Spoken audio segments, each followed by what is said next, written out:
সিটির মধ্যে 2000 টাকার অঙ্ক বসায় দিয়া নিচে নবীর নাম দিয়া গরিব সাহাবীর হাতে দিলেন।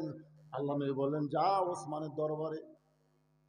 নবীর চিঠি নিয়ে গরিব সাহাবী খুশি হইয়া, কারণ সেই সময়ের 2000 মানে বহু টাকা পাওয়ার আশায় ওসমান গনির দরবারে গিয়া দেখে ওসমান গনি কেশিয়ারের সাথে ঝগড়া করতেছে।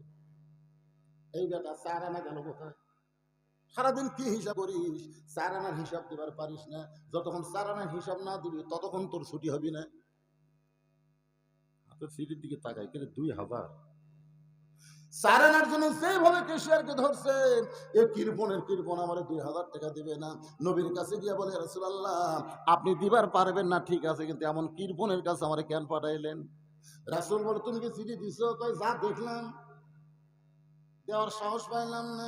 আল্লাহ নবী বলে, আবার যাও। নবীর কথা মতো গরিব সাহেব ওসমান গনির দরবারে এসে দেখে কেশিয়ারের কপাল ঘিরে ঘাম টপ টপ করে পড়তেছে, আর ওসমান গনি কিছুক্ষণ পরেই বলতেছে 4 আনার হিসাব দে। গরিব সাহাবীকে 1-1 ঘন্টা হয়ে গেল, 4 আনা হিসাব দিয়ে ওসমান ছাড়ে না। সে কোনোদিন 2000 টাকা দান করবে না। নবীর কাছে গেলে নবী আবার পাঠাবে। না খাইয়া বসে থাকা যায়, কিন্তু না খাইয়া অযথা ঘোরা যায়। আমার গ্রামে এক ফকির দেখি, এক বাড়িতে ভিক্ষা নিয়ে মাঝখানে 2 বাড়ি বাদ দিয়ে আরেক বাড়ির দরজা গেছে। আমি ফকিরকে বললাম, কে ভাই, এই বাড়ির ভিক্ষা নিয়ে মাঝখানে 2 বাড়ির দরজা বাদ দিয়ে ওই বাড়ির দরজা ছিলেন, হুজুর আপনি কি ভিক্ষা করেন? আমি বললাম, তা তো করি না। তাহলে ফকির হন বুঝলেন, কি জন্য বাদ দিলেন? আরে পাগল, তুই একটু কহ, আমি অজত করবো। হুজুর এই 2 বাড়িতে কমপক্ষে 10 দিন ভিক্ষা চাচ্ছি, প্রত্যেক দিনই কইছে মাফ করো। যেই শালা ফকিরের কাছে মাফ চাই, এর চাইতে বড় ফকির কেউ আছে? আপনি কি মনে করেন আমার সময়ের দাম নাই? আমি 2 বাড়ি তালাক দিছি হুজুর, এই 2 বাড়ি তালাক। যেই ফকির বাড়ি তালাক দেয়, ওই বাড়ির জন্য আল্লাহ রহমত বরকতের দরজা বন্ধ হয়। ওই বাড়িতে টাকা থাকবে, সম্পদ থাকবে, কিন্তু শান্তি থাকবে না। দরকার কথা ঠিক না?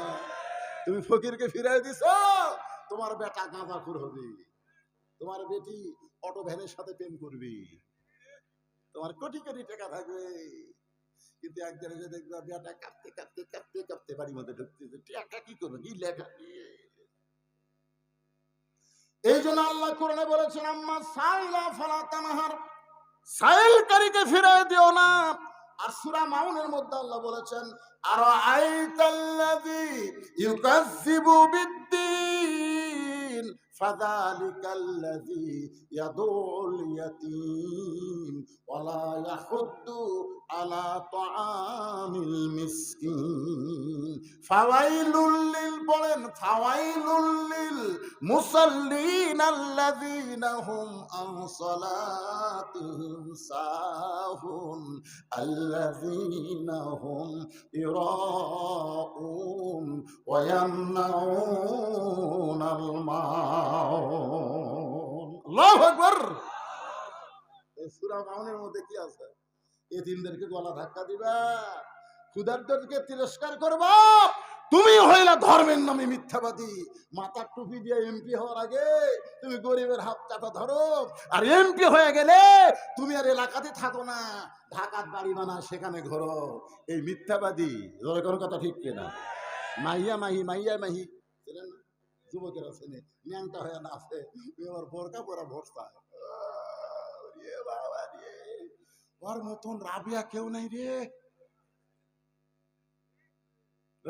ভোটের আগে তুমি বোরকা পরা ভোট চাইলে, আল্লাহ এরাই হলো ধর্মের নামে মিথ্যাবাদী। মাথার টুপি দিয়ে শালা ভোটের আগে ঘুরতেছে কেন? কি সারা জীবন মাথার টুপি নাই, ভোটের আগে টুপি দেখে গরিবের বন্ধু, সমাজ সেবক, জনদরদী। কি ইয়ার কি এই আর কি দুনিয়াতে করা যাবে, কিন্তু জাগা মতো। ওদের রংবাজ সিনেমার একটা গান আছে, যদি ফুলগুলো হয় অভিমানে ঝরে যায়, আমি মালা গেথে বলো কারে পরাবো, সে যে কেন এলো না, কিছু ভালো লাগে না, কবরে আসুক তারে আমি সিল মারিব। আমরা সকলে কবরে যাবো কি যাব না? তাহলে একা হয়ে 10টা সিল মারলাম, তোমাকে আল্লাহ সিল মারবে জায়গা মতো। আল্লাহর বান্দারা মনে কষ্ট নিয়েন না, কারণ পিটন কিন্তু জাগা মতোই হবে, ধরে কোন ঠিক কি না? আল্লাহ কয় মুসারে ফেরাউন তোকে ধাবলাই, তুই দৌড়ে দৌড়ে দৌড়ে। মুসা কয় আল্লাহ ফেরাউনের ভয়ে দৌড়াবো? আল্লাহ কয় আমার হুকুমে দৌড়ে। আল্লাহ ফেরাউন আর কতদিন আমাকে দৌড়াবে? আল্লাহ আল্লাহ কয় আজকে জাগা মতো। বাংলাদেশের মুসলমান, মুসা নবীর মতন একটু দৌড়াও, ফেরাউনের জাগা মতো পতন হবে। জোরে কোন কথা ঠিক কিনা? জাগা মতো পতন হবে। ডাইরেক্ট বলা যাবে না, অ্যাঙ্গেলে ডোজ দেওয়া লাগবে। যা বুঝলেন বুঝলেন, বুঝলে বুঝ পাতা, না বুঝলে তেজপাতা। আমার করার কিছু আছে? মনই হচ্ছে না যে এখন রাত 12টা বাজতেছে। কি অবস্থা রে! আয় হায়, আপনারা আগে আসেন না কে ভাইরে? না না, সারা রাত কি হবে? আগে দেখলাম 10টা পর্যন্ত লোক নাই। এই কি, আমি এখানে আজকে 500 ওয়াজ করছি মঠগ্রামে দিনের বেলায়। আমি মাগরিবের পর পরে যাচ্ছি। আমি চিন্তা করছিলাম 9টার সময় তুলে দিবি, টানা 12টা পর্যন্ত 7 আনা বাজ হবে। তোর কোন কথা ঠিক না? কিন্তু দিতে দিতে দিল 10:30টায়। এখন ওয়াজের কেবল সাইজ করতে 12টা বাজে গেল। কি চলু? সারা রাত চলবে না। আবার এত বছর পর আইসা আপনাদেরকে আমি ফাঁকিও দেব না, একটু ওয়াজ শোনা লাগবে ভাইজান। ফজরের নামাজ আবার জামাতের সাথে পড়া লাগবে। ধরে কোন ঠিক না? আপনারা জামাতের নামাজ পড়েন আর আমরা পড়াই। আপনারা বলেন তো দায়িত্ব বেশি কার? এই জন্য বক্তাকে ঠেলা আছে, আবার নামাজ পড়ার লাগবে। যদি আমি কোনোদিন নামাজ পড়ি, সবাই বলে হুজুর আলসা হয়ে গেছে, হুজুর নামাজ পড়ে, পড়াবার চাচ্ছে না। আল্লাহর বান্দারা কষ্ট নেবেন না, একটু মনোযোগ দিয়ে শুনতে হবে। ওসমান গনির দরবার থেকে গরিব মনে করতেছে এখন পর্যন্ত বেটা 4 আনার হিসাব ছাড়ে নাই, ওই আমার 2000 টাকা দান করবে না। নবীর কাছে গেলে নবী আবার ফাটাই দিবে। গোপন রাস্তা দিয়ে পলাবার চাই। গোপন রাস্তা দিয়ে গরিব সাহাবী যখন পলা যায়, এমন সময় রাস্তার মাথায় থেকে হযরত আলী দাঁড়ায় আছে। চিৎকার দিয়ে বলে ভাইজান, আমার হাসান হোসেন 2 দিন হলে না খেয়ে আছে। আমার হাসান হোসেন 2 দিন হলে না খেয়ে আছে। ভাই আমি তোর কাছে 2টা দিরহাম হাদিয়া চাই, কারণ তোর যে চিঠি লেখা দিলাম, এই চিঠি লেখার হাদিয়া হলো 2 দিরহাম। তুই 2টা দিরহাম আমারে দে। 2000 টাকার বস থেকে 2টা দিরহাম দিবি, তোর কি টাকা কম পড়বে?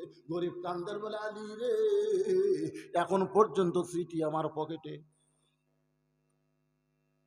আলী বলতেছে তাহলে সিটি কেন পকেটে রাখলা?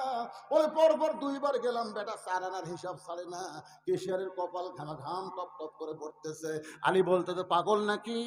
নবী চিঠি লিখতে বলেছে, এই কথা নবীর না, কথা হলো আল্লাহর। আবার যাও, কারণ নবী যা কিছু করে নবী করে না, সবকিছু কে করা। আবার যাও। হযরত আলীর ভয়ে লোকটা ওসমান গনির দরবার গিয়ে দেখে 2 জনে আল্লাহর শুকরিয়া আদায় করতেছে। কেশিয়ারও পড়ে আলহামদুলিল্লাহ, ওসমান গনিও পড়ে আলহামদুলিল্লাহ। তার মানে 4 আনার হিসাব মিলে গেছে। একজন ধনী ব্যক্তি 4 আনার হিসাব করা লাগবে, কারণ 2.5 টাকা যাকাত দেওয়া লাগবে। আর যাকাত ইচ্ছা মতো দিলে হবে না, হিসাব করে করে যাকাত দেওয়া লাগবে। ধরে কোন কথা ঠিক না? তাহলে ধনী মানুষের ঠেলা আছে না নাই? আমি সারা বছর কত টাকা ওয়াজ করি কামাই, সব টাকা আমাকে হিসাব করা লাগবে। 2.5 টাকা যদি যাকাত আমি বক্তা না দিই, তাহলে আমাদের তক্তা বানায় আল্লাহ জাহান্নামে দিবে। তাহলে ধনী মানুষের হিসাবের দরকার আছে না নাই? আপনি 7 তলা 8 তলা 9 তলা বানাচ্ছেন, খাল কাট করে দেখতেছেন, ডান কান্দে ফেরেশতা কয় লাগে রে, মানে এরকম ঘাড় কাজ করছে, ফেরেশতা চাপার মধ্যে পড়ে যাবে। বুঝলেন? লাগে রে পাগলা, কি দেখিস রে? মানে 6 তলা করেছে, এখন রড ভার করে থসে, আর 1 তলা করবে। বাম কান্দের ফেরেশতা কয় ওর কান্দ, ওর কানও তো একটা চড় মারতো, শালার কানও তো একটা চড় মার। এই মুসলমানের বাচ্চা হয়ে দুনিয়ার বিল্ডিং দেখে কে ওই আল্লাহর কবর দেখতে পারে না? এই কবর দেখতে পারিস না? এত সুন্দর করে যে বাড়ি তৈরি করলি, এই বাড়িতে থাকার কোনো গ্যারান্টি নাই। কবরে কমপক্ষে 50,000 বছর থাকা লাগবে। ধরে ধরে ঠিক কিনা? ইয়া আইয়ুহাল ইনসান, আল্লাহ আফসোস করে বলতেছেন, ইয়া আইয়ুহাল ইনসান, মা গর্রকা বিরব্বিকাল কারীম। এই মানুষ কিসের মায় পড়ে, কিসের ধোকায় পড়ে, তোমার আপন আল্লাহকে তুমি ভুলে গেলে। গরিব সাহাবী ফট করে সালাম দেখে, ভাই এই যে ওসমান গনি সিটি পড়ে চুম্বন দিয়ে বলে, ভাইজান কে সিটি পাঠাইস? গরিব বলতেছে, সিটির মধ্যেই তো নাম লেখা আছে, আল্লাহর নবী এই চিঠি পাঠাইছে। সঙ্গে সঙ্গে ওসমান গনি চিঠির চুমা দিয়ে বলতেছে, ভাইজান এই চিঠি কে পাঠাইছে? গরিব তো চিঠির মধ্যে 2000 টাকার অঙ্ক থেকে মাথা খারাপ হয়েছে। আল্লাহর নবী এই চিঠি পাঠাইছে। সঙ্গে সঙ্গে ওসমান গনি চিঠিতে চুমো দিয়ে বলে, ভাইজান এই চিঠি কে পাঠাইছে? আমি কম শোনা চিল্লে বলতেছে, আল্লাহর নবী এই চিঠি পাঠাইছে। সঙ্গে সঙ্গে চিঠিতে চুমো দিয়ে বলে, ভাইজান এই চিঠি কে পাঠাইছে? গরিবটাই বুঝবার পারছি রে, তুই সারানোর জন্য কিসেরকে ছাড়িস না। চিঠির মধ্যে 2000 টাকার অঙ্ক থেকে তোর মাথা খারাপ, আর আমি বলবো না। এই কথা বলে গরিব কাঁদতে কাঁদতে নবীর দরবারে। রাসূল বলে, কান্দো কেন? বলে, হুজুর কার কাছে পাঠাইলেন? আপনি চিঠি পাঠাইছেন, নাম বলার পরে আবার জানতে চাই, আবার নাম বলি আবার জানতে চাই, আবার নাম বলি আবার জানতে চাই। রাগ করে আমি আপনার কাছে বিচার দিলাম। রাসূল কান্দার বলে, আমার ওসমান তো এমন হওয়ার কথা ছিল না। আমার ওসমান কি দুনিয়ার পাগল হলো নাকি? আমার ওসমান তো এমন হওয়ার কথা ছিল না। এই কথা যখন নবী চিন্তা করতেছে, এমন সময় ওসমান গনি নবীর দরজায় এক বস্তা টাকা নিয়ে দাঁড়ায় আছে। আল্লাহর নবী বলে, ওসমান রে, সিটির মধ্যে 2000 টাকা দান করার কথা বলেছে বাবা, এক বস্তা টাকা আনছো কেন? বলে, হুজুর সিটি পাওয়ার সঙ্গে সঙ্গে আমার ভাইকে 2000 টাকা দেওয়ার নিয়ত করেছি, আর মনে মনে নিয়ত করেছি আপনার পবিত্র নাম যতবার বলবে প্রত্যেকবারই 2000 করে টাকার অঙ্ক বলায় দিব। এ পর্যন্ত তিনবার আপনার নাম বলেছে, 3বার নাম বলার কারণে 6000, আর সিটি দেওয়ার কারণে 2000, 8000 টাকার বস্তা মাথায় করে আনছি হুজুর, আপনার পবিত্র হাত দিয়ে আমার ভাইকে আপনি দিয়ে দেন। সাহাবীও কান্দে, নবীও কান্দে। নবী চিল্লায় বলে, ওসমান রে, আমার নাম শোনার সঙ্গে সঙ্গে 2000 টাকার অঙ্ক বাড়াইয়া দিলি। আমি নবী তোরে কিছুই দিবার পারবো না, আমি নবী কিছুই দিবার পারবো না। আল্লাহ বলে, হাবিব রে, আপনাকে মহব্বত করে আপনার নাম শোনার পরে যে ওসমান 2000 করে টাকা বাড়াইয়া দেয়, আপনি কিছু দিবার না পারলে আমার গানি ডিগ্রি ওসমান রে দিয়া দিলাম। লিল্লাহে তাকবীর। লাইলাতুল মেরাজের পবিত্র রজনীতে যেই নবী বোরাকের পিঠে চড়ে নাই, আমাদের জন্য বোরাকের বাজেট করেছে। যেই নবী জান্নাত দেখবার গিয়া জান্নাতে থাকে নাই, আমরা জান্নাতে না ঢুকলে নবী জান্নাতে থাকার জন্য ঢুকবে না। এমন বিশ্ব নেতার মহব্বতে আল্লাহর ঘর মসজিদে 2000 টাকা দান করবেন। ওসমান গনির সঙ্গে আল্লাহ যেন তাকে জান্নাত দেয়, এমন কোন আল্লাহর পাগল আছেন? হুজুর আমি 2000 টাকা দান করব আল্লাহর ঘর মসজিদে। দৌড়ে আসবেন, টাকা পকেটে রাখতে কোনো লাভ নাই, টাকা আল্লাহকে দিয়ে দিলে আল্লাহ পাক আপনাকে জান্নাতে একটা ঘর বানায়া দিবে। আল্লাহর কোন পাগল আছে? হাজার হাজার মানুষের মধ্যে মাত্র 2000 টাকা চাইছি। টাকা চাইলে শয়তান ধোকা দিবে।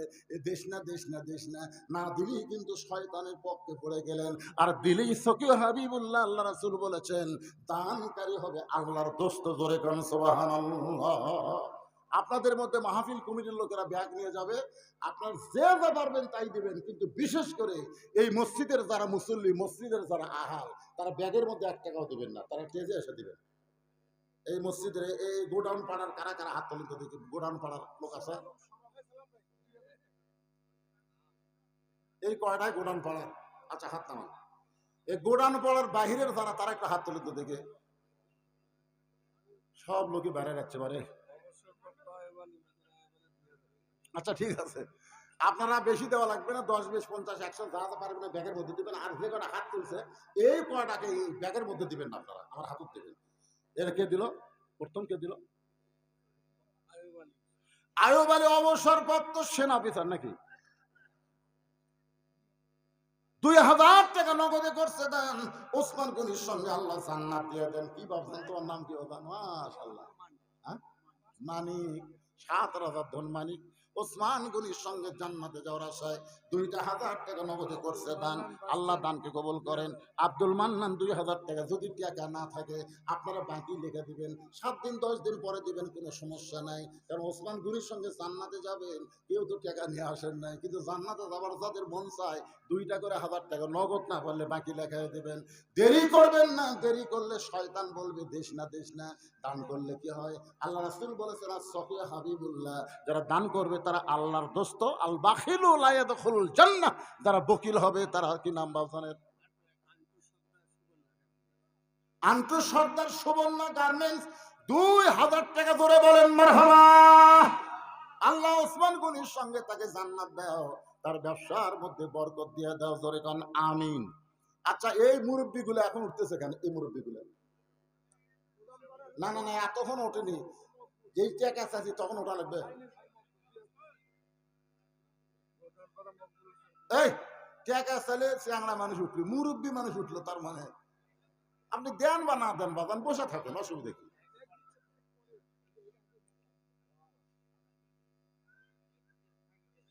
কে দিল? কে দিল নাম বলেন, বাকি হোক লগত। গোডাউন পাড়ার মকবুল হোসেন 2